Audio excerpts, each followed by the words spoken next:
अक़ीदत व मोहब्बत के नजराने पेश करने के पाकीज़ा इरादों के साथ यहाँ तशरीफ़ फरमा तमामी बुज़ुर्गों, हम उम्र साथियों, अज़ीज़ बच्चों, इस्लामी रिश्ते की माओ बहनों, कमेटी के तमामी ज़िम्मेदार हज़रात, अराकीन, अस्सलामु अलैकुम व रहमतुल्लाहि व बरकातुहू।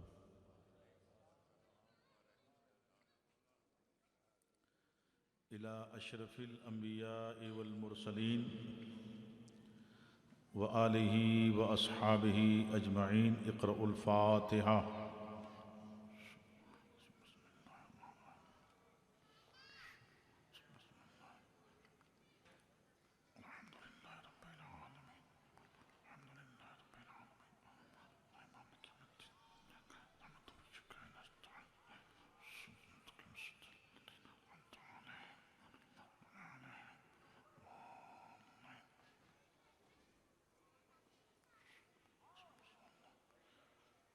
क़ाल अल्लाहु तबारक व तआला फ़ी शान हबीबिहिल करीम।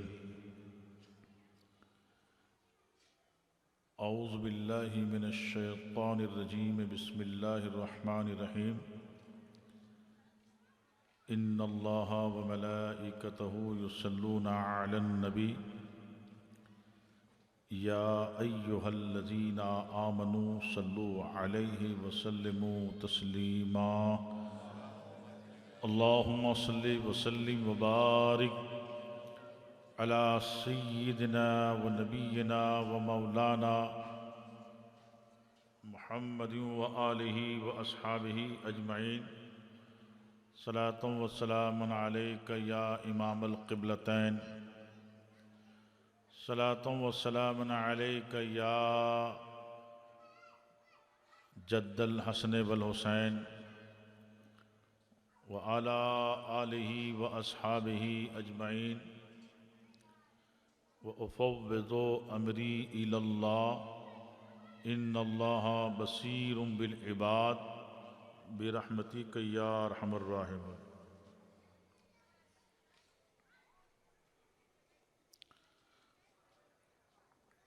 अल्हम्दुलिल्लाहि नहमदुहु व नुसल्ली व नुसल्लिमु अला रसूलिहिल करीम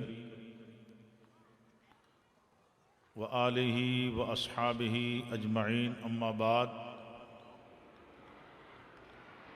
फ़क़द क़ाल अल्लाहु तबारक व तआला फ़िल क़ुरआनिल मजीद वल फ़ुरक़ानिल हमीद। औज़ु बिल्लाहि मिनश शैतानिर रजीम। बिस्मिल्लाहिर रहमानिर रहीम।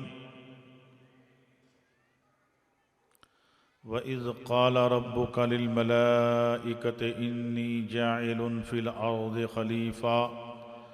आमन्तु बिल्लाहि सदक़ल्लाहु मौलानल अज़ीम व बल्लग़ना रसूलहुन नबियुल अमीनुल करीम रऊफ़ुर रहीम। व नहनु अला मा क़ाल रब्बुना लमिनश शाहिदीन वश्शाकिरीन वज़्ज़ाकिरीन वल मुत्मइन्नीन वल मूक़िनीन वल्हम्दुलिल्लाहि रब्बिल आलमीन।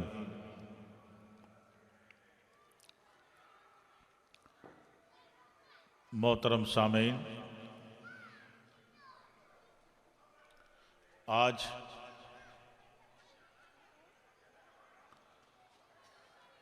मुहर्रमुल हराम शरीफ की पहली शब है, पहली रात है और इस्लामी साल की पहली शब सन हिजरी 1433 का आखिरी दिन आज गुजर गया और सन हिजरी 1434 की ये पहली शब है। कल का दिन मुहर्रमुल हराम शरीफ का पहला दिन पहली तारीख।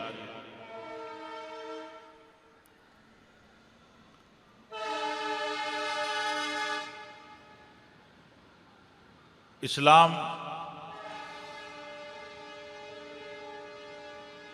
एक ऐसा दीन है कि जिसमें अल्लाह तबारक व ताला ने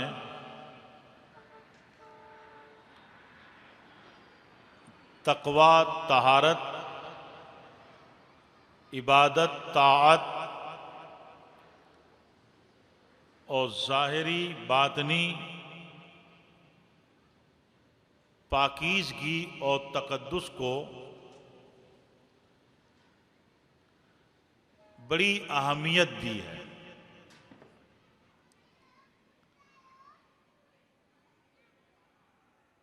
इसलिए आप देखेंगे कि तक़द्दुस के लिए, किरदार व अमल की पाकीज़गी के लिए दिल, रूह और ज़हन व फ़िक्र और ज़ाहिरी बातनी सफाई और तक़वा के लिए इस्लाम की एक अनोखी तारीख है।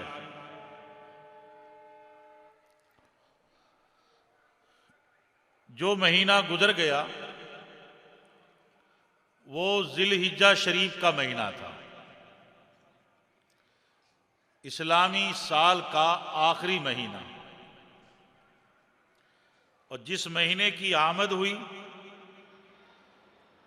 मुहर्रमुल हराम शरीफ, ये इस्लामी साल का पहला महीना।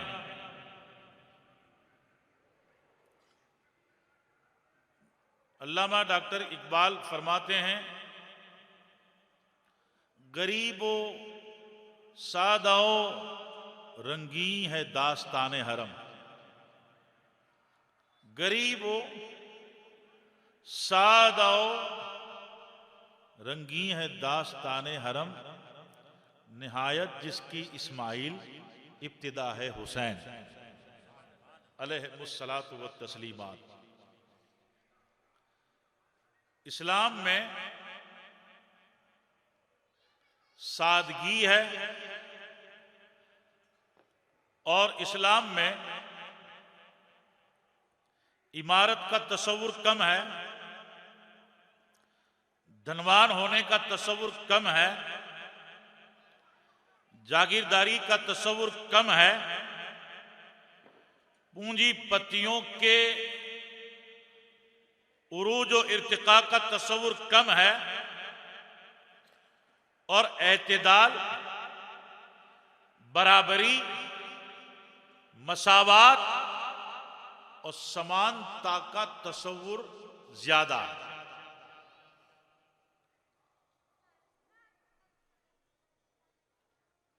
पाक, जायज और हलाल रिज्क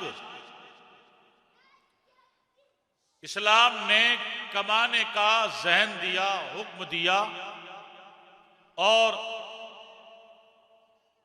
इस तरीके को इस्लाम ने मुसलमानों के लिए इबादत का दर्जा दिया। वरना इबादत का तस्वुर, बंदगी का तस्वुर एक खास वक्त के लिए होता है और एक खास जगह के लिए होता है। इसके अलावा फिर तुम्हारी दुनिया है, फिर तुम्हारा कारोबार है, फिर तुम जो चाहो वो करो। मगर इस्लाम में ऐसी आजादी नहीं है। इस्लाम का ऐसा तरीका नहीं।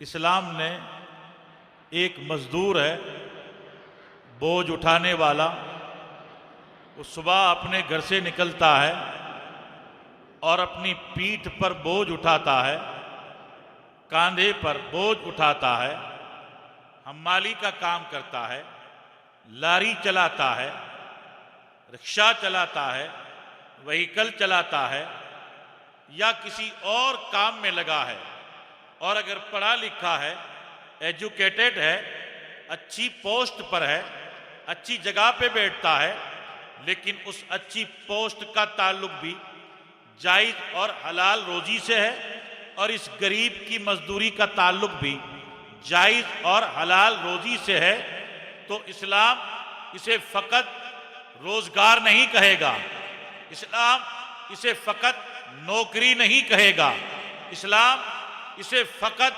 दुनियादारी नहीं कहेगा, बल्कि मुसलमान को इस्लाम खुशखबरी सुनाता है, बशारत सुनाता है कि तू मजदूरी करता है, तू बोझ ढोता है, तू नौकरी करता है, तू सर्विस करता है, तू कारोबार करता है, तू तिजारत करता है, तू अच्छी जॉब करता है, अगर इसमें अल्लाह की नाफरमानी नहीं है, नबी की नाफरमानी नहीं है, शरीयत मुतारा की नाफरमानी नहीं है, तो सुन, ये तेरी नौकरी भी है, ये तेरा रोजगार भी है, ये तेरा कारोबार भी है, ये तेरी तिजारत भी है, ये तेरा धंधा भी है, और ये तेरी इबादत भी है।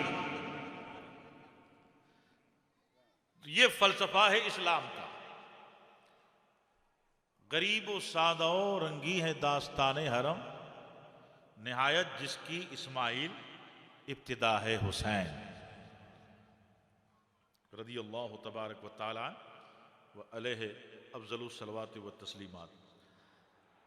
ये जो महीना गया जिलहिज्जा शरीफ का, इसकी 10वीं तारीख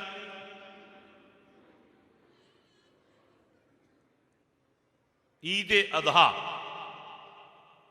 कुर्बानी की, जिसको हम बकरा ईद कहते हैं, 10वीं तारीख इस्लामी साल के आखिरी महीने की 10वीं तारीख, और इस्लामी साल के पहले महीने की 10वीं तारीख। आखिरी महीने की 10वीं तारीख भी अपने दामन में कुर्बानी का एक अजीम पैगाम लिए हुए है, और पहले महीने की 10वीं तारीख भी अपने दामन में एक ऐसी बेमिसाल कुर्बानी की और शहादत की तारीख लिए हुए है, जो पूरे आलम में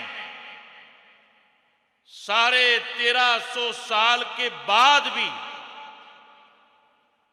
ताजा, हरी भरी और मशहूर और आम है।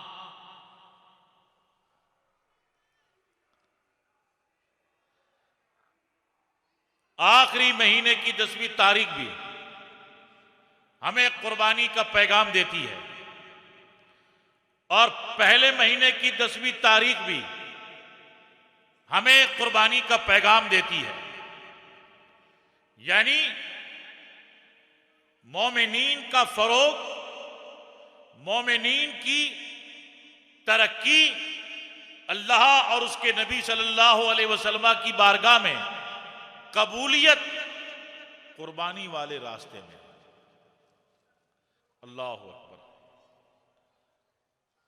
हजरात, मैंने आज की इस पहली मजलिस में आपके सामने मुख्तसर बयान पेश करने की गरज से खुतबा मसनूना के बाद जिस आयत पाक को तिलावत का शरफ हासिल किया है, उसके ताल्लुक से कुछ ज़रूरी बातें आपकी खिदमत में पेश करूं। उससे पहले हम अहले सुन्नत वल जमाअत के मामूल और दस्तूर के मुताबिक महब्बत व अक़ीदत के साथ हुज़ूर सरवरे कौनो मकां सय्याह ला मकां नबी इंसो जां जनाब अहमद मुश्तबा मोहम्मद मुस्तफ़ा सल्लल्लाहु ताला अलैहि वसल्लम की बारगाह में दुरूद व सलाम का नजराना पेश करें और पढ़ें, अल्लाहुम्मा सल्लि व सल्लिम व बारिक अला सय्यिदिना व नबीना व मौलाना मुहम्मद व आलिहि व अस्हाबिहि अजमाइन सलातुम व सलामन अलैका या रसूल अल्लाह सल्लल्लाहु ताला अलैहि व आलिहि व अस्हाबिहि अजमाइन। जिस आयत पाक को आपके सामने तिलावत करने का शरफ हासिल किया है, इसका ताल्लुक पहले बशर अबुल बशर हजरत सैयदना आदम अलैहिस्सलाम की जात से, और खास उनकी तख्लीक या जात का जिक्र मुराद नहीं है, बल्कि जहां इनकी तख्लीक का जिक्र है, यानी इनकी पैदाइश, इनकी जात का जिक्र है, वहीं इन्हें पैदा करने की गर्ज व गायत, पैदा करने का जो मकसद है, खिलाफत यानी नियाबत। ये खिलाफत और नियाबत किस चीज का नाम है? चूंकि परवरदिगार आलम ने इंसान की तख्लीक और जिन्नों की तख्लीक के ताल्लुक से कुरान पाक में जो इरशाद फरमाया, और दोनों की तख्लीक के ताल्लुक से गर्ज व गायत का पता दिया, वमा खलक़तुल जिन्ना वल इंसा इल्ला लियअबुदून। अल्लाह रब्बुल इज्जत इरशाद फरमाता है, हमने जिन्नों को और इंसानों को हमारी इबादत और फरमा बरदारी के लिए पैदा किया।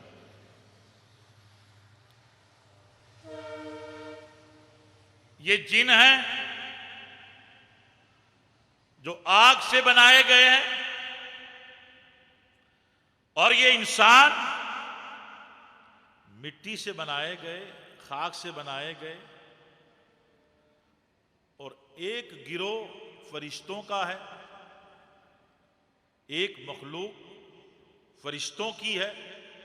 अल्लाह तबारक व तआला ने इन्हें नूर से पैदा किया, मगर अल्लाह तबारक व तआला ने इन्हें इस्मत अता फरमाई। इस्मत का मतलब होता है जिससे अल्लाह ताला की नाफरमानी पॉसिबल ना हो, मुमकिन ना हो, गुनाह सरजद ना हो। अल्लाह तबारक व ताला की नाफरमानी कभी उनसे सरजद ना हो। ये मासूम होते हैं। अल्लाह तबारक व ताला ने इन्हें इस्मत अता फरमाई। इसीलिए अल्लाह तबारक व ताला ने इन्हें जिन्नों की तरह, इंसानों की तरह अहलो अयाल के साथ, माँ बाप के साथ, बीवी बच्चों के साथ रहने सहने का ढंगो तरीका नहीं दिया। इनके ना माँ बाप होते हैं, न इनकी बीवियां होती हैं, न बच्चे होते हैं। बस अल्लाह ताला ने इन्हें अपनी कुदरत कामिला से नूर से पैदा फरमाया,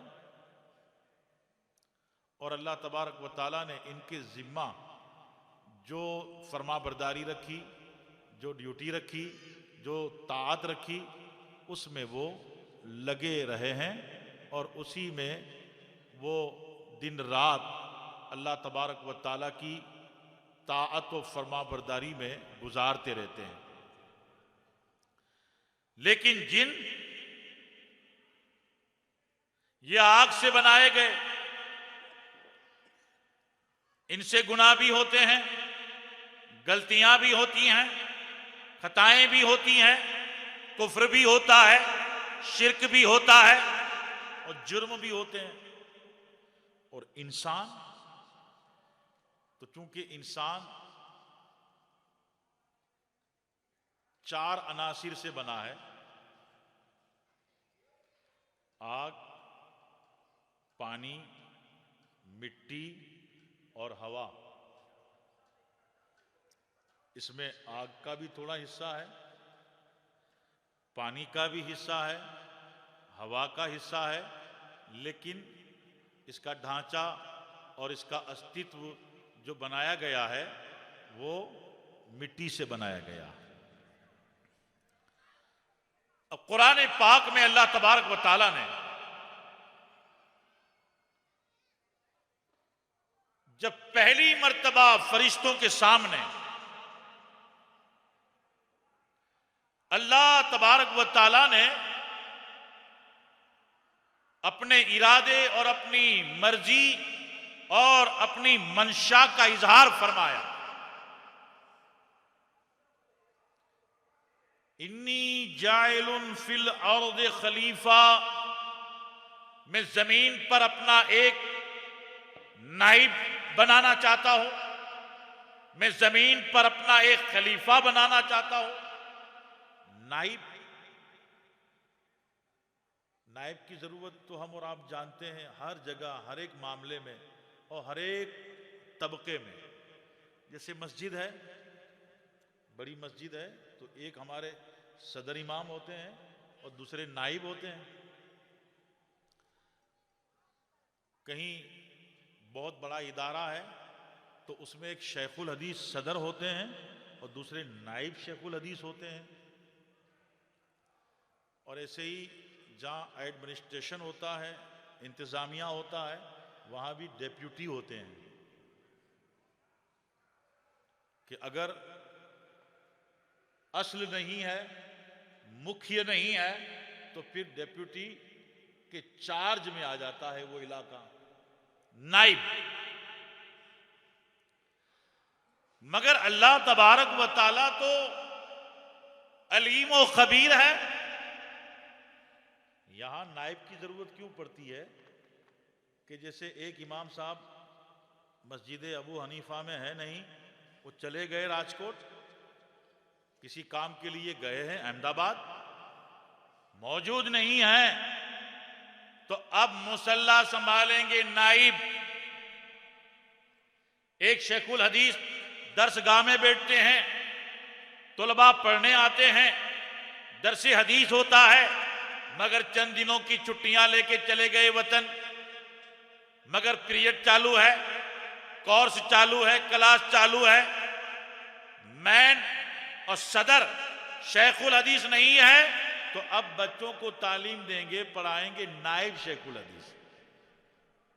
यहां जरूरत है नाइब रखने की, मगर अल्लाह ताला की जात जरूरत से पाक है। अल्लाह ताला की जात सुबहान है।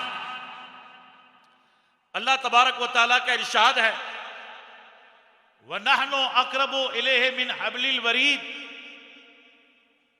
ऐ लोगो हम तुम्हारी रगे जान से भी ज्यादा करीब हैं। अल्लाह तबारक व तआला की जात मकान से पाक है, समत से पाक है, दिशा से पाक है, वो हर जगह मौजूद है। जब हर जगह मौजूद है, अलीम है, खबीर है, तो नाइब क्यों बनाया गया? अल्लाह तबारक व तआला तो जरूरतों से पाक है, मगर बंदे को जरूरत है। बंदे को देखिए, अल्लाह तबारक व तआला चाहता तो फरिश्ते को नाइब बनाता, लेकिन फरिश्ता जब तक किसी शक्ल में तुम्हारे सामने आएगा नहीं, तुम देख नहीं पाओगे।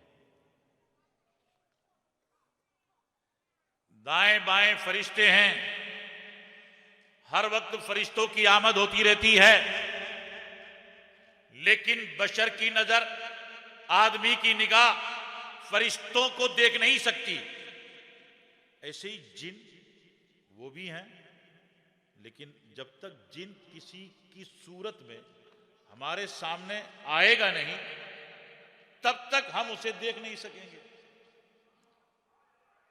तो जो नजर नहीं आ सकता, जो दिखाई नहीं पड़ता, वो हमें समझाएगा तो समझने में बहुत दुश्वारी होगी। इसलिए अल्लाह ताला ने इंसानों की तख्लीक फरमाई और इंसानों ही में अल्लाह तबारक व ताला ने अपना नाइब, नाइब का मतलब अल्लाह ताला उसे नबी बनाए, अल्लाह ताला उसे नबूवत अता फरमाए, अल्लाह तबारक व ताला उसे रिसालत अता फरमाए, अल्लाह तबारक व ताला उस पे अपनी वही उतारे, अल्लाह तबारक व ताला उसे अपनी किताब अता करे, अल्लाह तबारक व ताला उसे दीन अता करे, दीन के अहकाम अता करे, दीन का दस्तूर अता करे, दीन के तरीके अता करे, इबादत का तरीका, दुनिया की और दीन की सारी तालीमात अल्लाह ताला उसे अता करता। वो नबूवत लेके आता, रिसालत लेकर के आता। लेकिन जब अल्लाह तबारक व ताला ने फरिश्तों से कहा, इन्नी जाइलुन फिल अर्द खलीफा, मैं जमीन पर अपना नाइब बनाने वाला हूं, तो उस वक्त फरिश्तों ने अल्लाह ताला की बारगाह में ये अर्ज किया कि अल्लाह ताला, ऐसे को तू अपना नाइब बनाएगा? अतजअलु फीहा मन युफ्सिदु फीहा व यस्फिकु दिमा व नहनु नुसब्बिहु बिहम्दिका व नुक़द्दिसु लक। ए अल्लाह ताला, तू ऐसे को जमीन पे अपना नाइब बनाएगा, ऐसे को खिलाफत देगा, ऐसे को ये बड़ा मकाम देगा जो जमीन पे फसाद करेगा, खून बहाएगा। फरिश्तों को ये इल्म था, अभी इंसान बना नहीं, इंसान की तख्लीक हुई नहीं, आदम अलैहिस्सलाम अभी पैदा नहीं हुए, अभी अल्लाह ताला उन्हें पैदा करने का जिक्र कर रहा है, उन्हें पैदा करने का चर्चा कर रहा है। अभी अल्लाह ताला अपना इरादा जाहिर फरमा रहा है। ऐ फरिश्तों, मैं जमीन पर अपना नाइब बनाना चाहता हूं, अपना खलीफा बनाना चाहता हूं। तो फरिश्तों ने क्या कहा? ए अल्लाह ताला, ऐसे को अपना खलीफा बनाएगा? तो फरिश्तों को कैसे पता चला, फरिश्तों को कैसे मालूम हुआ कि ये जमीन पे फसाद करेगा, खून बहाएगा? और जो कहा वो सच कहा, उसमें कोई गलती नहीं है। लोहे महफूज में पड़ा हो या अल्लाह तबारक व ताला ने पहले इन्हें इल्म दे दिया हो, या फरिश्तों का इज्तिहाद हो, कयास किया हो उन्होंने कि जैसे जिन्होंने यानी जिन ने गुनाह किए, खून बहाए, फसाद किया, इंसानों में भी नफ्स होगा, इंसानों में भी हिर्स होगा, इंसानों में भी लालच होगी, इंसान भी परिवार वाला होगा, इंसान में भी माल की मोहब्बत होगी, मकान की मोहब्बत होगी, तख्त व ताज की मोहब्बत होगी। वो माल के लिए, वो दौलत के लिए, वो सरमाया के लिए फसाद भी करेगा, खून भी बहाएगा। ये उनका अपना इज्तिहाद था, कोई गलत नहीं था। मगर अल्लाह ताला ने फरमाया, इन्नी आलमु मा ला तालमून। ऐ फरिश्तों, तुम जो कह रहे हो वो बात भी दुरुस्त है, लेकिन फिर भी मैं जो असरार जानता हूं, मैं जो भेद जानता हूं, मैं जो हिकमतों को जानता हूं, वो तुम नहीं जानते। अल्लाह तबारक व ताला फरिश्तों को यह बताना चाहता है कि खून बहाने वाले भी होंगे, फसाद करने वाले भी होंगे, शिर्क करने वाले भी होंगे, कुफ्र करने वाले भी होंगे, बदअकीदा लोग भी होंगे, लेकिन सुनो, इनमें नबी भी होंगे, रसूल भी होंगे, इनमें सहाबा भी होंगे, इनमें विलायत वाले भी होंगे, इनमें कुतबियत वाले भी होंगे, इनमें गौसियत वाले भी होंगे, इनमें खाजगियत वाले भी होंगे, इनमें शहादत वाले भी होंगे, मेरी मर्जी वाले भी होंगे, मेरी रजा वाले भी होंगे। जहां कोई फितना बन के खड़ा होगा, सर उठाएगा, तो मेरी मोहब्बत वाले उसके फितना को दबाएंगे। जहां कोई फसाद करेगा तो फसाद मिटाने वाले भी होंगे। जहां कोई शिर्क और कुफ्र करेगा तो शिर्क को कुफ्र को मिटाने वाले भी होंगे। इसलिए ऐ फरिश्तों, मैं जो नाइब बनाता हूं, खलीफा बनाता हूं, उसमें बड़ी हिकमतें हैं। अल्लाह तबारक व तआला ने आदम अलैहिस्सलाम को पैदा किया, रूह डाली, और रूह डालने के बाद अल्लाह तबारक व तआला ने सारे कयामत तक जितनी चीजें पैदा होने वाली हैं सबके नाम बता दिए। यानी जो खलीफा होगा, नाइब होगा, वो कौन होगा? रहनुमा होगा, वो कायद होगा, वो पेशवा होगा, वो इमाम होगा, वो मुक्तदा होगा, वो रहनुमाई करने वाला होगा। तो जो रहनुमाई करने वाला हो, जो मुक्तदा हो, जो पेशवा हो, उसके लिए इल्म जरूरी है। बगैर इल्म के वो मुक्तदा हो नहीं सकता, रहनुमा हो नहीं सकता, पेशवा हो नहीं सकता, हादी हो नहीं सकता। अल्लाह तबारक व तआला ने इसलिए आदम अलैहिस्सलाम को उलूम से नवाजा, और इसका जिक्र परवरदिगार आलम ने कुरान में फरमाया, वअल्लम आदम अल अस्माअ कुल्लहा। कयामत तक की जितनी भी चीजें पैदा होने वाली हैं, आज जितनी चीजें पैदा हो रही हैं, हम और आप उसे देख रहे हैं। पहले जो चीजें पैदा हुई कदीम, वो अगर हम देख नहीं सकते तो किताबों में पढ़ते हैं, लेकिन अभी कयामत से पहले पहले क्या क्या चीजें वजूद में आएंगी, हमारे इल्म में नहीं, आपके इल्म में नहीं। जो जदीद चीजें आप देख रहे हैं, हम देख रहे हैं, वो सारी चीजें अल्लाह तबारक व तआला के इरादे से और उसकी मर्जी से हर दौर में पैदा हुई और होती रहेंगी। लेकिन कयामत तक आखिरी जो चीज पैदा होने वाली है, उस चीज को लेकर दुनिया की पहली शय, सारी चीजों को अल्लाह तबारक व तआला ने अपनी कुदरत कामिला से फरिश्तों के सामने मौजूद कर दिया। सारी चीजें, अंबार लग गया, ढेर लग गया। फरिश्तों से अल्लाह ने फरमाया, फरिश्तों मुझे बताओ इन चीजों के नाम क्या हैं? अम्बेऊनी बे अस्माए हाउलाए। ऐ फरिश्तों, हजरत जिब्रील भी हैं, हजरत मिकाईल भी हैं, हजरत इसराफील भी हैं, हजरत इजराइल भी हैं, अलैहिमुस्सलातु व तस्लीमात, सबके सब खड़े हैं।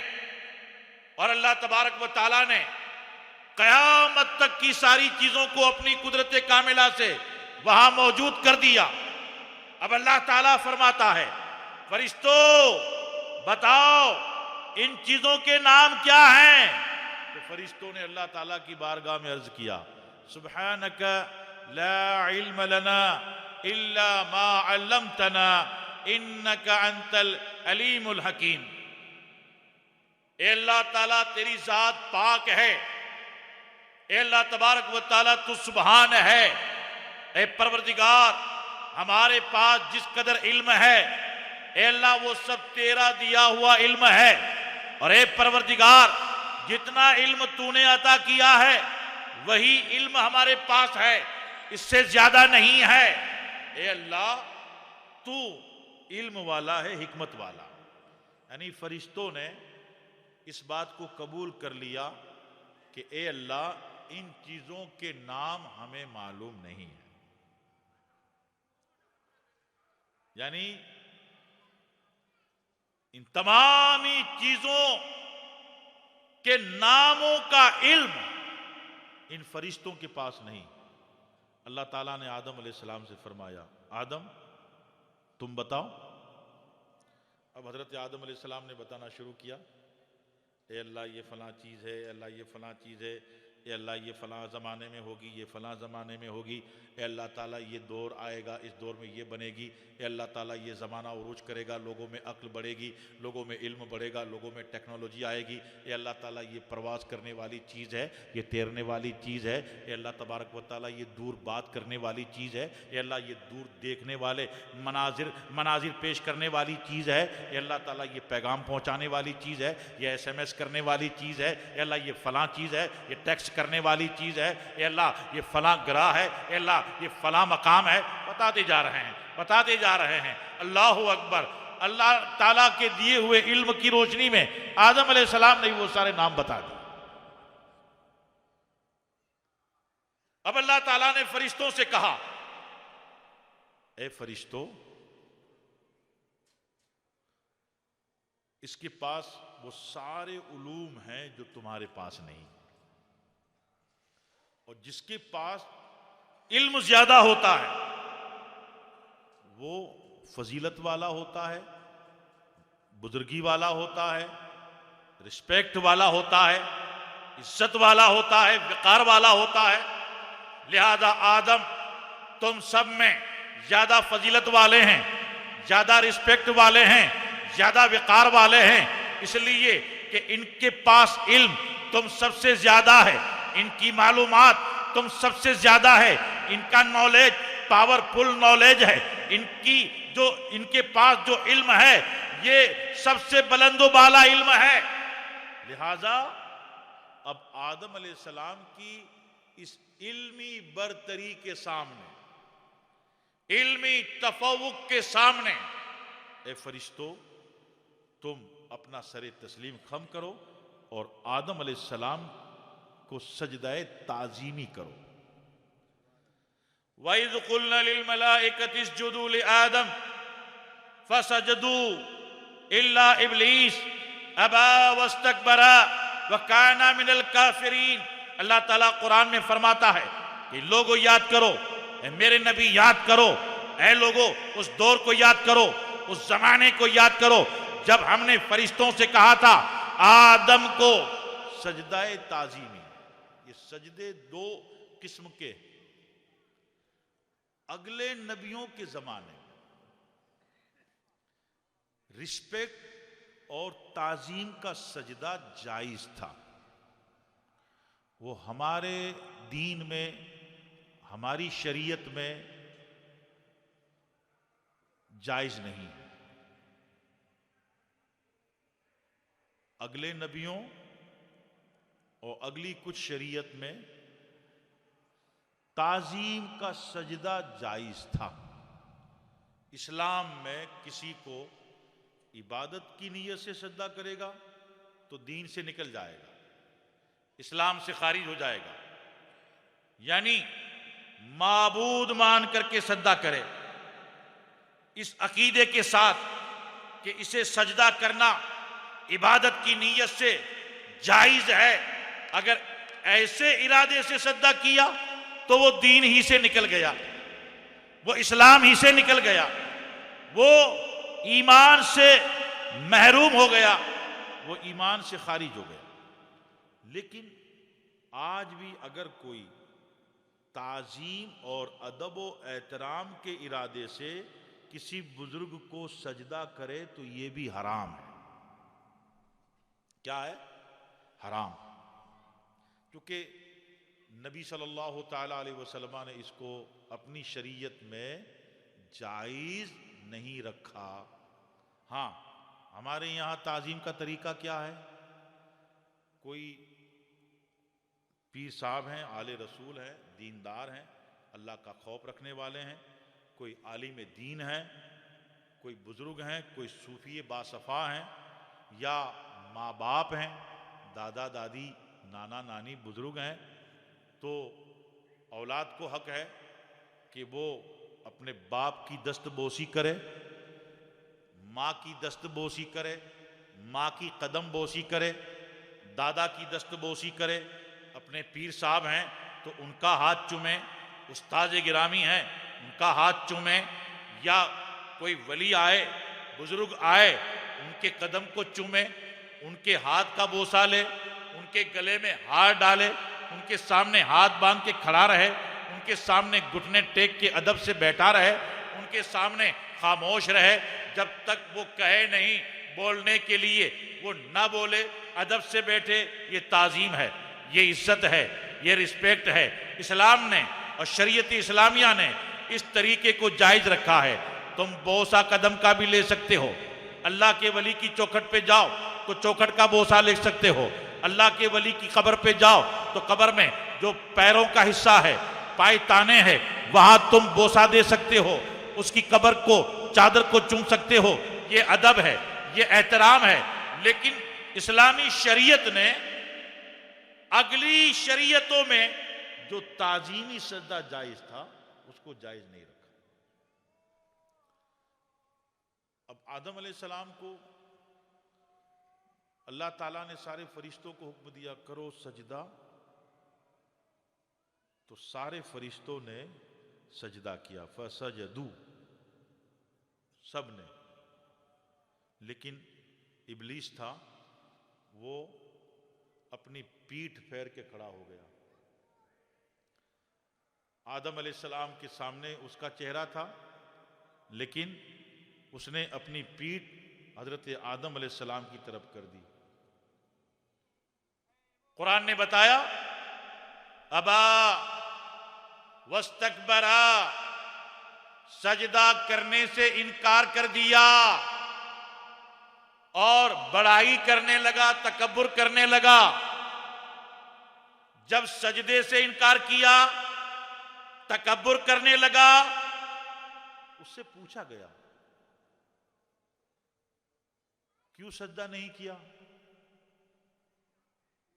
जबकि मेरा हुक्म था इस अमरतुक, जबकि मैंने तुझे हुक्म दिया था, क्यों सजदा नहीं किया, किस लिए नहीं किया सजदा? तो उसने क्या कहा, अना खैरुम मिन्हो, मैं उससे अच्छा हूं, मैं उससे बेहतर हूं।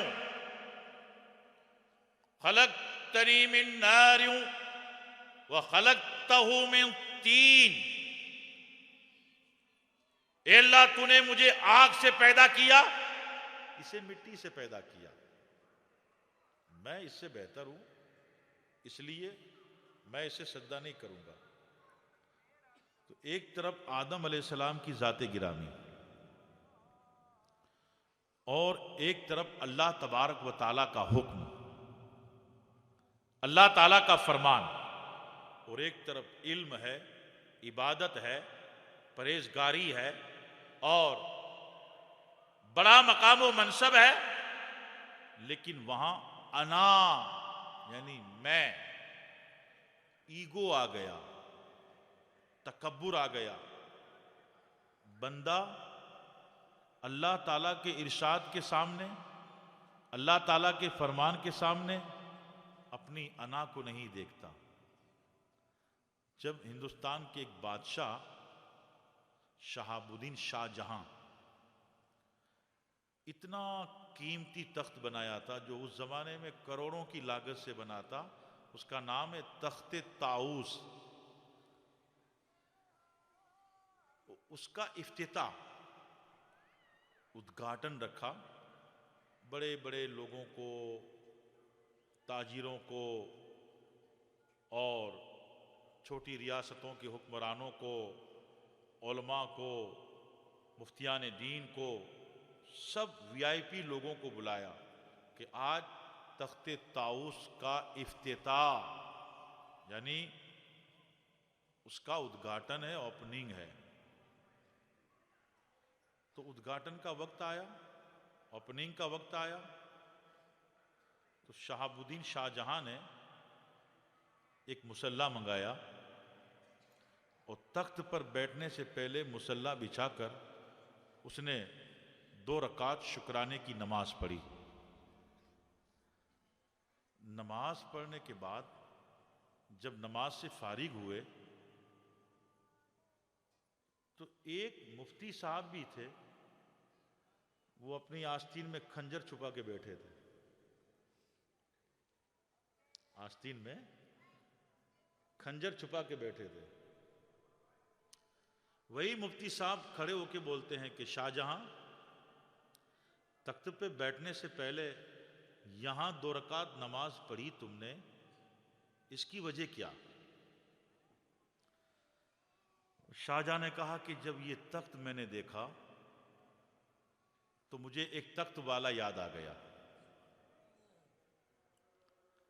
जिसका तख्त कीमत में मेरे तख्त से कम, जिसका मुल्क मेरे मुल्क से छोटा, मगर वो ऐसा गुमराह हुआ, वो अपने माबूद को भूल गया, वो ऐसा मुतकब्बिर हो गया, गुरूर और घमंड उसके ज़हनो फिक्र में इस तरह से छा गए कि उस तख्त और ताज और ममलकत के नशे में उसने खुदा होने का दावा कर लिया। उसने अपनी रियाया के सामने अलल ऐलान दावा किया, अना रब्बुकुमुल आला माज़ल्ला, ऐ लोगो मैं तुम्हारा बुलंदो बाला रब हूं माज़ल्ला। शाहजहां कहते हैं कि जब मुझे उसकी याद आई, मेरा जिस्म लरज गया, मेरा दिल कांप उठा, मैं डर गया, मैं सोचने लगा, ए अल्लाह मैं भी तेरा हकीर बंदा हूं, ए परवरदिगार मेरी जिंदगी और सांसें, मेरी सारी नेमतें तेरी अता करदा है। ए अल्लाह ये मौका, ये मनसब और ये सब तख्त व ताज सब तेरे दिए हुए हैं। परवरदिगार ये पूरी ममलकत, ये तख्त ताऊस, ये पूरी फौज, ये लश्करों सिपाह, ये सारे इज्जत वाले लोग, वकार वाले लोग मेरे लिए आए हैं। ए अल्लाह ये तेरा एहसान है, तो तेरे एहसान का बदला मैं क्या दूंगा? कोई नहीं दे सकता, मगर तेरा शुक्र अदा करो, तेरी बड़ाई बोलो। मैंने मुसल्ला मंगाया और मुसल्ले पे मैंने रकात को शुरू किया, नमाज को शुरू किया। ए अल्लाह मैंने तेरे लिए तकबीर कही, मैंने तेरे लिए तिलावत की, मैंने तेरी खातिर रुकू किया, मैंने तेरे लिए कोमा किया। ए अल्लाह ताला तेरे लिए सद्दा किया, और मैंने, मेरी रूह ने, मेरे दिल ने, मेरी जबान ने, खून के एक एक कतरे ने, मेरे एक एक नफस ने इस बात का एहतराम किया, इस बात को कबूल किया, सुभान रब्बियल आला, मेरा रब सबसे आला। मुफ्ती साहब उसकी बात सुन रहे थे। फिर मुफ्ती साहब ने ऐसे आस्तीन उठाई तो देखा तेज धारदार खंजर है। तो शाहजहां कहता ये क्या है? आस्तीन में खंजर कहां? मैं लाया था एक इरादे के लिए, मगर अल्लाह ताला का शुक्र है कि जिसका मुझे अंदेशा था अल्लाह ने वो होने नहीं दिया। बोले क्या अंदेशा था, क्या डर था? कहा अगर इस तख्त पे बैठ के शायद तू कोई गलत बात करता, कोई बड़ा दावा करता, तो मैं यहीं इसी वक्त आस्तीन से खंजर निकाल के तेरा सर कलम कर देता।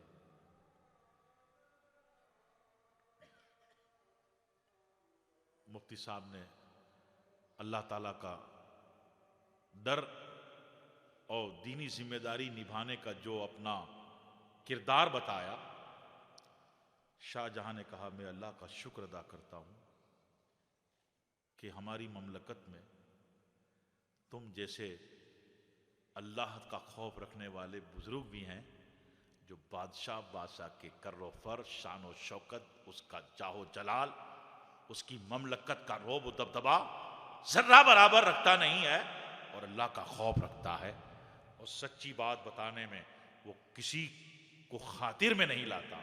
कहा मुफ्ती साहब, आप जैसे लोगों के होते हुए हम गुमराह नहीं हो सकते। अल्लाह अकबर। हजरात, ये जो अना आ जाती है, तकब्बुर आ जाता है, तो जमीन क्या है? सबसे पहला विवाद, सबसे पहला इख्तिलाफ और सबसे पहला फितना जमीन पे नहीं हुआ, आसमान पे हुआ। ये जो फरिश्तों से सजदा करवाया था, ये कहीं जमीन पर सजदा नहीं करवाया था, आसमानी कायनात पे सजदा करवाया था। और पहला कुफ्र का फतवा दिया गया, वो जमीन के किसी मुल्क पर नहीं, जमीन के किसी मुल्क में नहीं दिया गया, जमीन की किसी मस्जिद से नहीं दिया गया, जमीन के किसी दारुल इफ्ता से नहीं दिया गया, जमीन के किसी मदरसा से नहीं दिया गया। पहला कुफ्र का फतवा भी अल्लाह ताला ने जन्नत ही में दिया। और नबी की तौहीन, नबी का अपमान, कहीं पहली मर्तबा जमीन पर किसी मुल्क में वाक़े नहीं हुआ। अपमान भी सबसे पहले हुआ है तो आसमानी कायनात पे। सबसे पहला फितना खड़ा हुआ, जमीन पे खड़ा नहीं हुआ, आसमान पे खड़ा हुआ।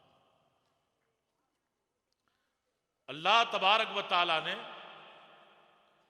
उसे मरदूद करार दे दिया। फखरुज बिना इन्नका रजीम, कुरान पाक में है। अल्लाह ताला ने फरमाया, तू जन्नत से निकल जा इसलिए कि तू मरदूद हो गया। अल्लाह के नबी की ताजीम नहीं की, जमानों तक सजदे किए, बरसों तक नहीं, सदियों तक नहीं, हजारों साल तक अल्लाह की इबादत की, तस्बीह पढ़ी, तकबीर कही, जिक्र किया, अल्लाह को याद किया, अल्लाह की फरमाबरदारी की, लेकिन एक मर्तबा नबी की गुस्ताखी की तो अल्लाह ताला ने उसकी हजारों साल की इबादत, उसकी तमाम तर नेकियों को नहीं देखा। नबी की इहानत की, नबी की तौहीन की, उसे अल्लाह ताला ने जन्नत से बाहर कर दिया, मरदूद के। ये आज भी अहले सुन्नत वल जमात अपनी मस्जिदों से गुस्ताखों को बाहर करते हैं। इस पर कुछ बेचारे समझ न रखने वाले या कुछ कंफ्यूज होने वाले लोग अफसोस का इजहार भी करते हैं और ताज्जुब का इजहार करते हैं कि जब मस्जिद में नमाज पढ़ने आया है तो इसे क्यों निकाला जाता है। तो हम कहते हैं, भाई ये बात तेरी समझ में नहीं आती कि तूने कुरान को ठीक से पढ़ा नहीं, हदीस शरीफ को ठीक से पढ़ा नहीं, तूने नबी सल्लल्लाहु अलैहि वसल्लम की सीरत को ठीक से पढ़ा नहीं है, तूने सुन्नियत को ठीक से समझा नहीं है। अगर कुरान की तालीम होती, नबी सल्लल्लाहु अलैहि वसल्लम की हदीस पाक की मालूमात होती, अल्लाह के नबी सल्लल्लाहु अलैहि वसल्लम की सीरत और किरदार को कुछ पढ़ा होता, सहाबा किराम की सीरत और किरदार को पढ़ा होता और अइम्मा अहले बैत के किरदार और अमल को पढ़ा होता, तो ये तुझे न कन्फ्यूजन होता, न तुझे कुछ अफसोस होता, न कुछ ताज्जुब होता। देख, जब नबी की तौहीन करने वाले इब्लीस को अल्लाह तबारक व ताला जन्नत से भगा सकता है, तो मस्जिद से अगर कोई नबी का गुस्ताख आए तो अल्लाह का बंदा क्या भगाने का हक नहीं रखता? अगर वो सच्चा बंदा है, अल्लाह के तरीके पे है, यानी अल्लाह की सुन्नत पर अल्लाह की रजा चाहता है, तो फिर उसे ऐसे गुस्ताख को हर जगह से दूर रखना पड़ेगा। कि तू गुस्ताख है। हजरात, इब्लीस जब मलून और मतरूद हो गया, फिर भी वो अल्लाह ताला की बारगाह में एक सवाल करता है, ए अल्लाह मुझे कुछ मोहलत दे, अंजिरनी अंजिरनी। मोहलत दे का मतलब क्या? मुझे कुछ ताकत दे और कयामत तक मुझे मौत ना आए और मेरे पास ताकत भी रहे, मेरे पास कुदरत भी रहे। अल्लाह ताला ने फरमाया, इन्नका मिनल मुंजरीन, जा कयामत तक के लिए तुझे मोहलत। जब अल्लाह ताला से सुन लिया कि अल्लाह ताला ने फरमाया मोहलत है नफ के अव्वल तक, पहली मर्तबा जब सूर फूंका जाएगा उस वक्त तक ये जिंदा रहेगा। जब अल्लाह ने फरमाया जा तुझे मोहलत दी जाती है, तुझे ताकत दी जाती है, तब उसने अपनी खबासत का इजहार किया। आदम अलैहिस्सलाम की तरफ देख के कहा कि इसकी वजह से मैं गुमराह हुआ हूं, मैं इसकी वजह से गुमराह हुआ, इसकी वजह से मैं मरदूद हो गया, मलून हो गया।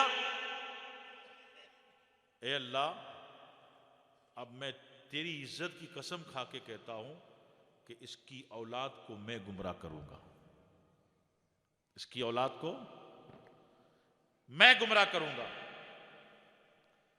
दाहिने से आकर, बाएं से आकर, आगे से आकर, पीछे से आकर दुनिया हसीन और जमील बना दूंगा इसके लिए, और दुनिया में ऐसी जीनत और आरइश कर दूंगा इसके लिए। और ए अल्लाह, मैं तेरे सीधे रास्ते पे जरूर बैठूंगा। लअक़उदन्ना सिरातकल मुस्तकीम, तेरे सीधे रास्ते पे जरूर जरूर बैठूंगा और वहां से गुमराहियत का मिशन चलाऊंगा। सिराते मुस्तकीम ये क्या है? हमारा दीन है। सिराते मुस्तकीम क्या है? हमारा मजहब है। सिराते मुस्तकीम हमारा दीनी रास्ता है। तो इब्लीस ने, शैतान ने अल्लाह ताला से ये कहा, ए अल्लाह, जहां दीन होगा, जहां दीनदारी होगी, जहां दीनी मकामात होंगे, जहां दीन का दर्स होगा, जहां दीन की दावत होगी, जहां दीन की तबलीग होगी, जहां दीन की बातें होंगी, वहां मैं भी आऊंगा। वहां आके लोगों को गुमराह करूंगा। अल्लाह ताला ने फरमाया, एक जगह कुरान पाक में है कि जो मेरे हैं उस पे तेरा दाव नहीं चलेगा। और दूसरी जगह कुरान पाक में इब्लीस ने भी इस बात को कबूल किया, ए अल्लाह, जो तेरे मुखलसीन बंदे हैं, जो तेरे महबूब बंदे हैं, तेरे बरगुजीदा बंदे हैं, ए अल्लाह, औलिया किराम हैं, अख्ताब व अब्दाल हैं, नौकबा नौजबा हैं, शोहदाए किराम हैं, ए अल्लाह, तेरे अंबियाए किराम हैं, तेरे मुरसलीन इज़ाम हैं, ए अल्लाह, वहां मेरा कोई दाव नहीं चलेगा। इसने दुनिया ही में अपना मिशन चलाया, जन्नत से निकाला गया, मगर इसको ताकत दी गई। आज तो इस ताकत को समझना बहुत आसान है। कुछ लोगों ने किताब में लिखा है कि सांप के पेट में गया वो, फिर सांप को मोर लेके जन्नत में गया। तो ये मुफस्सिरीन ने फरमाया कि इस तरह के किस्सों की कोई असल नहीं है। उसको ताकत दी है। ताकत कैसी दी है उसको समझने के लिए आज किसी के पास मोबाइल है, वो कहीं एसएमएस करना चाहता है, वॉइस एसएमएस करना चाहता है या राइट्स एसएमएस करना चाहता है, वो लिखता है अस्सलाम वालेकुम, आप कैसे हैं, मुहर्रम शरीफ का पहला चांद नज़र आया, आपको इस्लामी नया साल मुबारक। अब उसका दोस्त रहता है गल्फ में, यूएस में रहता है, यूके में रहता है, उसने नंबर डायल किए कंट्री कोड के साथ और एसएमएस भेज दिया, इधर रवाना हुआ, उधर पहुंच गया। तो जिस तरह से हम मोबाइल से एसएमएस करते हैं ना, वो कहीं से भी बैठे बैठे वसवसे डालता है, दिल में वसवसे डालता है। वसवसे डालने के लिए उसे कहीं जाना पड़ता नहीं है, वो कहीं भी रहता है, एक जगह बैठे बैठे अपना कंप्यूटर चालू रखता है। वो जमीन ही से आदम अलैहिस्सलाम को वसवसे डाले, कुरान पाक में इसका जिक्र है। कुरान में अल्लाह ने बताया कि दोनों को वसवसा डाला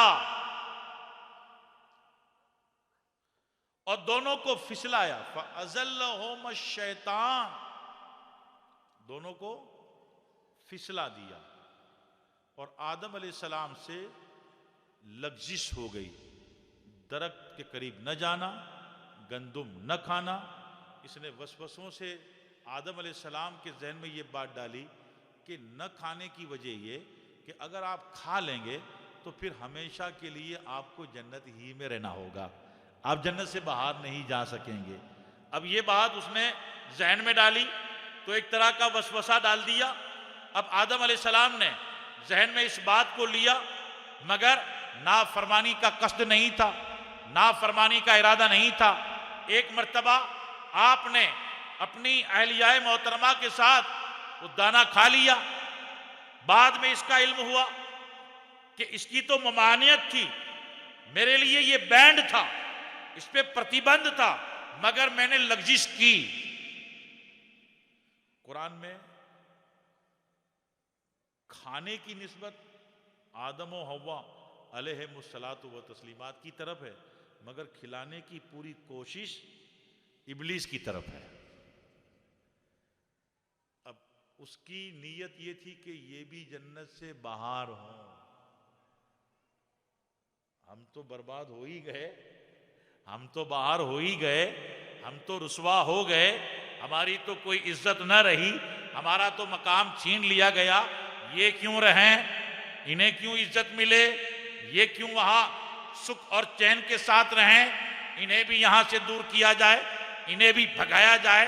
हसद पैदा हो गई और हसद में वो जलने लगा और उसी हसद में वसवसे डाले उसने और वसवसों से आदम अलैहिस्सलाम के लिए उसने ये रास्ता हमवार किया।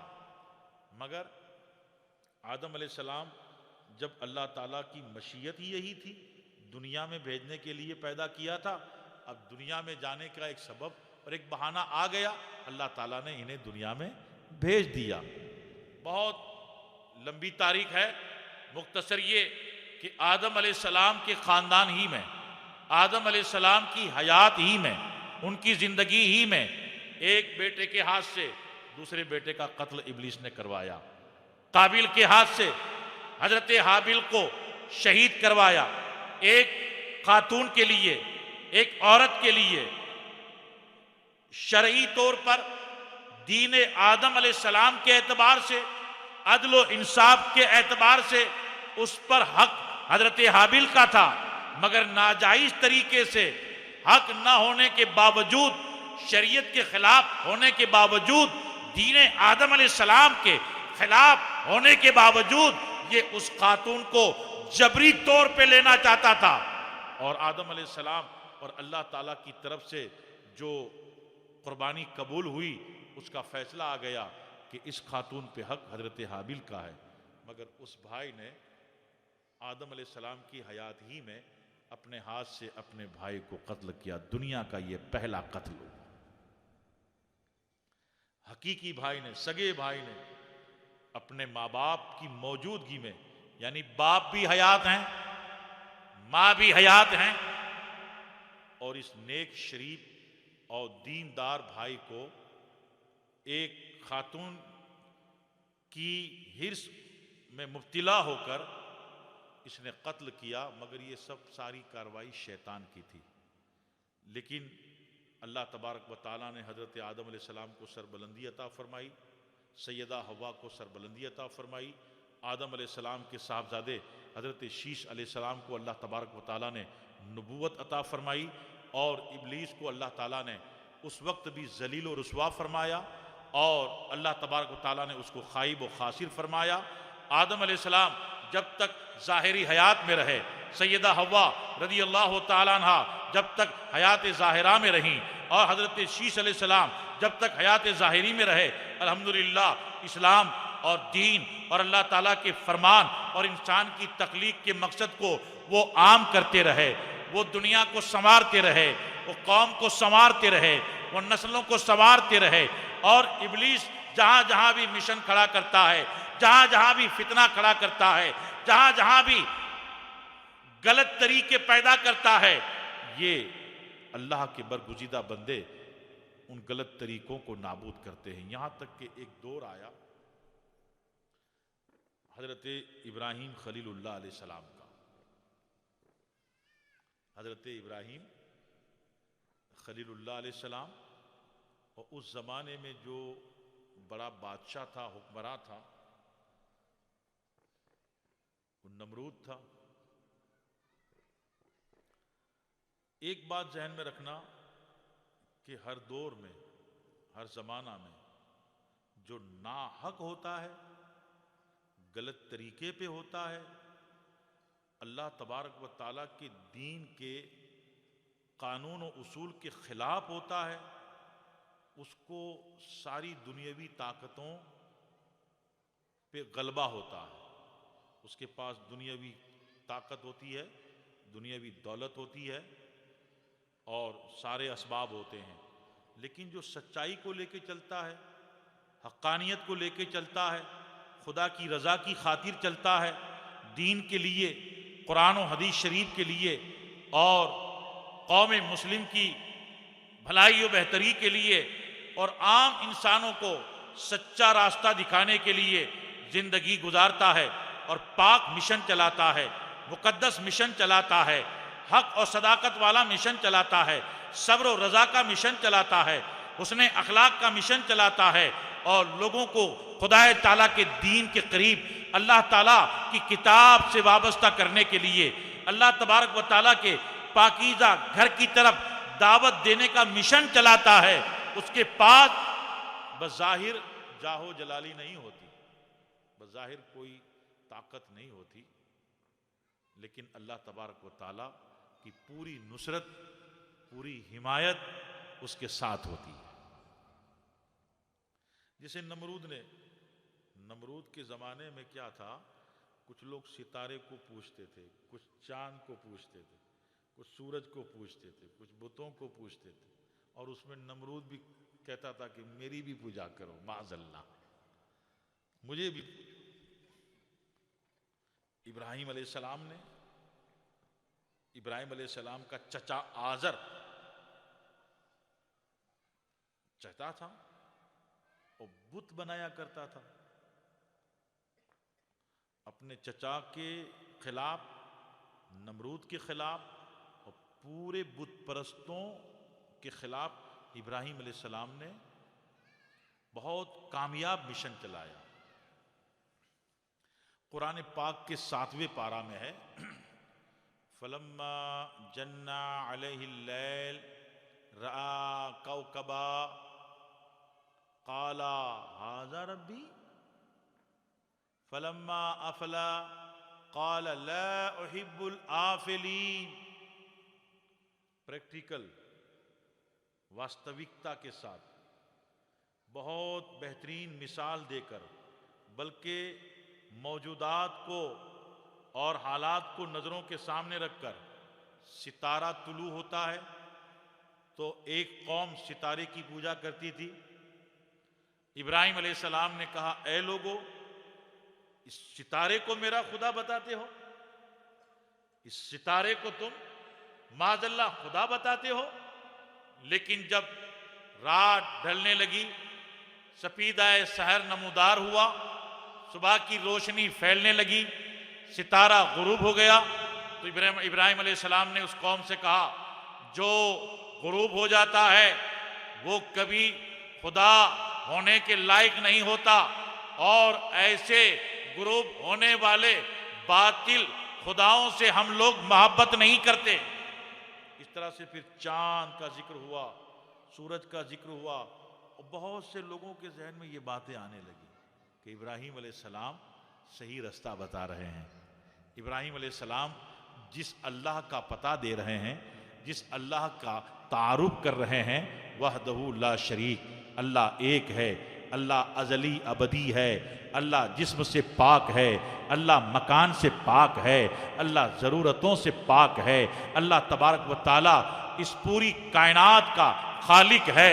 वो हमें नज़र नहीं आता लेकिन वो है। लोगों के जहन में आने लगा, लेकिन जो कुफ्र के रखवाले थे, कुफ्र के जो मुहाफिज थे, वो उस हुक्मरां के पास जाकर के शिकायत करते हैं, नमरूद को जाकर के वरगला देते हैं, और इब्राहिम अलैहिस्सलाम के खिलाफ वो खड़ा हो जाता है, और इब्राहिम अलैहिस्सलाम को बुला करके पहले बहस करता है। कुरान में उसका जिक्र है। इब्राहिम अलैहिस्सलाम से फरमाया, तुम्हारा अल्लाह कौन है? तुम्हारा रब कौन है? तो कहा, रब्बियल्लज़ी युह्यी व युमीत, मेरा रब वो है जो जिंदगी देता है, मौत देता है।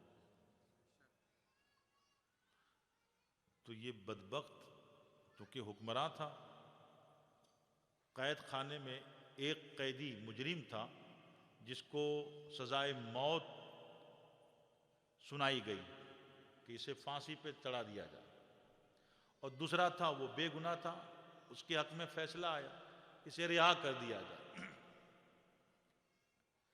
ये बदबख्त उन दोनों को बुलाता है इब्राहिम अलैहिस्सलाम के सामने, कहता है, देखो ये दोनों कैदी थे, अब रिहा हो गए, एक रिहा नहीं हुआ, लेकिन इसके हक में फैसला है सजाए मौत का, और ये दूसरा है, ये रिहा हो गया है, लेकिन जिसके हक में रिहाई का फैसला आया है मैं उसे कत्ल कर देता हूं, और जिसके हक में सजाए मौत का फैसला मैं उसे रिहा कर देता हूं। मैं भी जलाता हूं, मैं भी मारता हूं। लो, ये उल्टी मंतिक, अजीब व गरीब फैसले। इब्राहिम अलैहिस्सलाम ने कहा, बेवकूफ, ये कोई जिंदगी देने और मौत देने वाली बात हुई?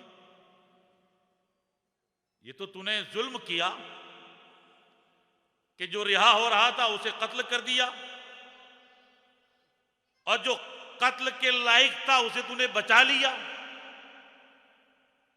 अरे मेरा अल्लाह वो है, मेरा रब वो है जो रोजाना सूरज को मशरिक से निकालता है। अगर तू रब है तो एक मर्तबा मगरिब से निकाल। अब वो मबूत हो गया, परेशान हो गया, हुक्म दिया, लकड़ियां जमा करो, जंगल बयाबान में ढेर लगाओ, पहाड़ और गंज बना दो लकड़ियों का, और उसमें आग सुलगाओ और इब्राहिम को डाल दो, उसमें जला दो। अब वो एक इंसान को जलाने के लिए एक मामूली ढेर होना चाहिए, ये तो हिमालय की तरह लगा दिया पहाड़ लकड़ियों का। जिसे देखो वो लारियों में लकड़ियां ला रहा है जंगल से, जिसे देखो वो जंगल से लारियों में लकड़ियां ला रहा है, गंज बना दिया, ढेर बना दिया, और आग सुलगी। इब्राहिम अलैहिस्सलाम के लिए बड़ी गोफन की शक्ल में एक इस तरह से इंतजाम किया कि बैठें और इन्हें झूला दिया जाए और फिर आग में धकेल दिया जाए। इब्राहिम अलैहिस्सलाम है, लोग आग की हरारत और गर्मी से दूर जाते हैं, और हज़रत इब्राहिम अलैहिस्सलाम गोफन में बैठे हैं, पता भी नहीं है कि आपके साथ क्या मामला हो रहा है, क्या सलूक हो रहा है। सब लोग हैरान हैं। पूरी नमरूद की रियाया जमा है। नमरूद खूब गुरूर और तकब्बुर के साथ लोगों के सामने अपने इस जालिमाना किरदार का इजहार कर रहा है और लोगों को मरूब करने की कोशिश कर रहा है। इब्राहिम अलैहिस्सलाम हैं कि जिन्हें कुछ तकलीफ या तकलीफ का एहसास भी नहीं है, कोई खौफ भी नहीं है, कोई अंदेशा भी नहीं है और बिल्कुल आपको आग में डालने की तैयारी हो रही है। हजरत जिब्रील अलैहिस्सलाम आए और कहा, इब्राहिम अलैहिस्सलाम, जिब्रील हूँ, आपके लिए वक्त बड़ा नाजुक है, अगर आप चाहें तो मैं आपकी कुछ मदद कर सकता हूँ। इब्राहिम अलैहिस्सलाम ने कहा, जिब्रील देखिए, ये मामला मेरे और मेरे रब के बीच का है। अब मेरे अल्लाह की जो मर्जी, मेरे अल्लाह का जो इरादा, मेरा अल्लाह अगर चाहेगा तो मैं अपने रब की खुशी के लिए जल जाऊंगा और अगर मेरा अल्लाह चाहेगा ना जलूं तो वो खुद बचा लेगा। जाओ जिब्रील, तुम जाओ। हजरत जिब्रील तशरीफ ले गए और इब्राहिम अलैहिस्सलाम को आग में धकेल दिया गया। दुनिया देख रही है कि ये गए, ये पहुंचे, ये गए, खत्म। लेकिन अल्लाह तबारक व तआला आग के शोलों को मुखातब करता है, या नारो कूनी बरदौं व सलामन अला इब्राहिम, हे आग सलामती के साथ ठंडी हो जा मेरे इब्राहिम पर। अब हजरत इब्राहिम अलैहिस्सलाम अंदर पहुंचे तो जैसे कोई गुलों से खेलता है, कोई गार्डन से गुजरता है, सब्जे से गुजरता है, बहारों में है, पानी की नहरें हैं, गुलो गुंचा है, कलियां है और पूरी आग गुलजार बनी हुई है। इधर से हवा आ रही है, इधर से बहार, इधर से खुशबू, यहां पानी के चश्मे, इब्राहिम अलैहिस्सलाम के बाल को, इब्राहिम अलैहिस्सलाम के कुर्ते को, इब्राहिम अलैहिस्सलाम के कपड़े को कहीं आग जला नहीं रही है, घूम रहे हैं। अल्लाह अकबर। इब्लीस को परवरदिगार आलम ने जिल्लत अता फरमाई, रुसवाई अता फरमाई, उसे अल्लाह ने जलील कर दिया कि तूने नमरूद को तैयार किया, नमरूद को प्रोजेक्ट किया, नमरूद को तूने परवान चढ़ाया और अपनी बातिल जमात का अमीर इसे बनाया, बड़ा इसे बनाया और हक वालों का अमीर, हक वालों का मुक्तदा, सब्र वालों का मुक्तदा, सदाकत वालों का मुक्तदा, अल्लाह वालों का मुक्तदा इब्राहिम था। और इब्राहिम को जलाने के लिए तूने नमरूद को तैयार किया, नमरूद की रहनुमाई की और नमरूद को पूरे तरीके से इस्तेमाल किया। मगर ए इब्लीस देख, ये मेरे इब्राहिम है, ये आग के शोले हैं, मगर इब्राहिम को जर्रा बराबर आंच नहीं आ रही।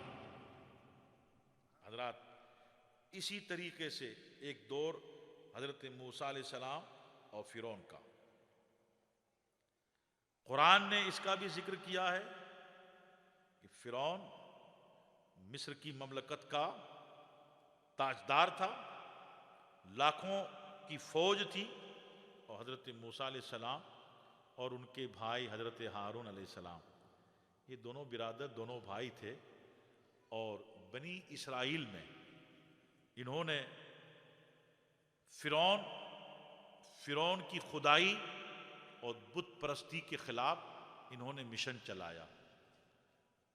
इनकी बड़ी आजमाइश हुई, इन्हें भी बार बार फिरौन ने अपने पास बुलाया और इन्हें डराया, इनके लिए बड़े बड़े जादूगरों को बुलाया, जादूगरों से मुकाबला करवाया।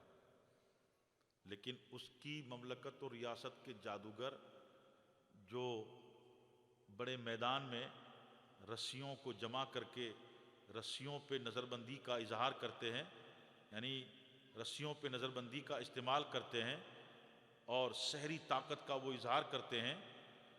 लोगों ने ये देखा कि वो रस्सियाँ और वो लाठियाँ सांप हो गईं और पूरे मैदान में जहाँ देखो सांप ही सांप नजर आते हैं।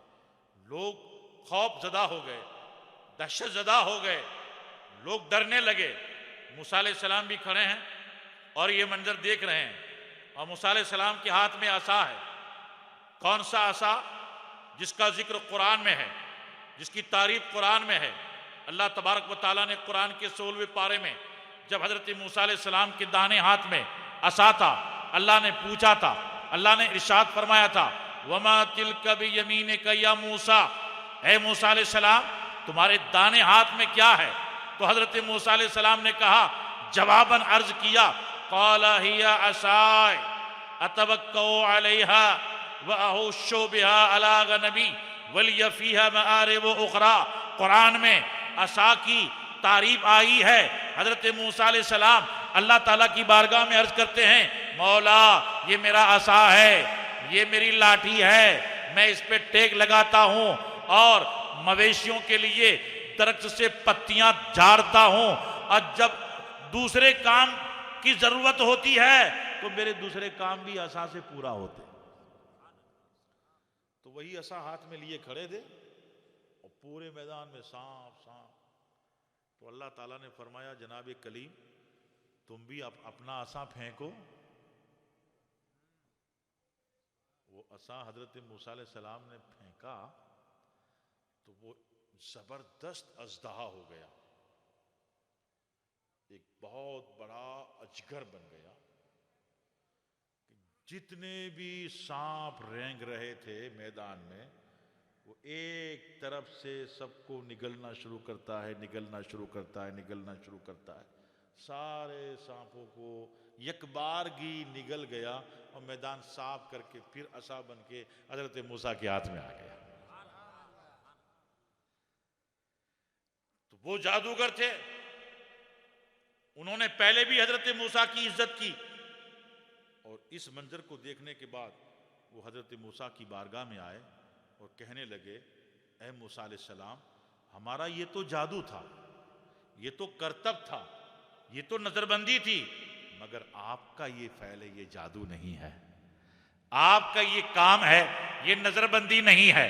आपके असे ने जो कुछ किया ये जादू नहीं है, ये नजरबंदी नहीं है, ये फरेब नहीं है, ये धोखा नहीं है, बल्कि ये अल्लाह की कुदरत है, ये आपका एजाज है। हम अल्लाह की उलूहियत का इकरार करते हैं, हम अपने गुनाहों से कुफ्र से तौबा करते हैं। ऐ मूसा अलैहिस्सलाम हम आपका कलमा पढ़ते हैं। उन्होंने कलमा पढ़ा और हजरत मूसा अलैहिस्सलाम के दीन से वाबस्ता हो गए। ये कुरान ने जो बताया है कि कुफ्र वाले चाहते हैं कि हम दीन को मिटा दें, लेकिन इनके चाहने से कभी दीन मिटने वाला नहीं है। वल्लाहु मुतिम्मु नूरिही वलौ करेहल काफिरून। अल्लाह ताला फरमाता है, अल्लाह अपने नूर को महफूज रखेगा, अल्लाह अपने नूर को कंप्लीट रखेगा, अल्लाह अपने नूर को कामिल रखेगा, और कुफ्र करने वाले कुफ्र की आग में जलते रहे। हजरात, यहां तक कि हजरत ईसा अलैहिस्सलाम की तशरीफ आवरी होती है, और ईसा अलैहिस्सलाम के आसमान पे तशरीफ ले जाने के तकरीबन 500 या आसपास के कुछ बरस, उतनी मुद्दत के बाद आखिरी नबी हमारे और आपके आका जनाब अहमद मुश्तबा मोहम्मद मुस्तफ़ा सल्लल्लाहु ताला अलैहि वसल्लम जलवाबार होते हैं। वो आदम अलैहिस्सलाम ये पहले खलीफा, पहले नाइब, पहले नबी, यानी जाहिरी तौर पे प्रैक्टिकली तौर पे ये पहले नबी, वरना एक हदीस पाक में हमारे आका सल्लल्लाहु अलैहि वसल्लम का इरशाद है कि मैं उस जमाने में भी नबी था, कुन्तु नबियों व आदमो बैनल माए व तीन। जब आदम अलैहिस्सलाम का पैकर मिट्टी और पानी की मंजिलों से गुजर रहा था, यानी अभी उनका पैकर बन रहा था, पैकर के लिए मिट्टी और गारा तैयार किया जा रहा था, अभी पैकर भी नहीं बना था। अल्लाह के नबी सल्लल्लाहु अलैहि वसल्लम फरमाते हैं कि मैं उस जमाने में भी नबी था, लेकिन चूंकि जाहिरी तौर पर इस दुनिया में पहले बशर की हैसियत से, पहले इंसान की हैसियत से आप यानी आदम अलैहिस्सलाम तशरीफ लाए, नबूवत लेकर के आए, तो पहले नबी हैं आप, और आखिरी नबी की हैसियत से, आखिरी रसूल की हैसियत से ऐसे नबी, ऐसे रसूल कि फिर इनके बाद हमेशा के लिए नबूवत का दरवाजा बंद, हमेशा के लिए रिसालत का दरवाजा बंद। अब सुबह क़यामत तक न कोई नबी आए, न कोई रसूल आए, जितने भी होंगे अब हमारे नबी के नाइब होंगे इंशाअल्लाह तबारक व तआला। ये खिलाफत व नियाबत के ताल्लुक से कल थोड़ी देर आपकी खिदमत में गुफ्तगू करूंगा, और नबी सल्लल्लाहु अलैहि वसल्लम को अल्लाह ने जो खिलाफत दी, नबूवत दी, रिसालत दी, उसका मकाम व मनसब, उसका दायरा और उसकी शान व शौकत कैसी थी। और अल्लाह के नबी सल्लल्लाहु ताला अलैहि वसल्लम ने जिस तरह से मिशन चलाया, जिस तरह से इस्लाह और लोगों को सुधारने के लिए तकालीफ को बर्दाश्त किया, जुल्म का सामना किया और बहुत सी कुर्बानियाँ दी, लेकिन इस्लाम को फ़रोग देते रहे, इस्लाम को उरूज पे रखते रहे, इस्लाम को प्रोग्रेस देते रहे। और किस तरह से इस्लाम मक्का के इलाके से, वादी मक्का से पूरे अरब की हुदूद तक फैला, और फ़कत अरब तक महदूद नहीं रहा, उसके बाद दुनिया में और मुल्कों में इस्लाम पहुंचा। इंशाअल्लाह ताला कल उसके ताल्लुक से कुछ आपकी खिदमत में गुफ्तगू करूंगा, और नबी सल्लल्लाहु ताला अलैहि वसल्लम के चहीते सहाबा और सहाबियात, उन्होंने कैसी कुर्बानियां दी, शहादतों को गले से लगाया, शहीद हुए और इस्लाम के शजर को अपने लहू पिला करके, लहू से आबियारी करके उस दरख्त को कैसा परवान चढ़ाया। इंशाअल्लाह कल की मजलिस में ये ज़रूरी बातें आपकी खिदमत में अर्ज करूंगा।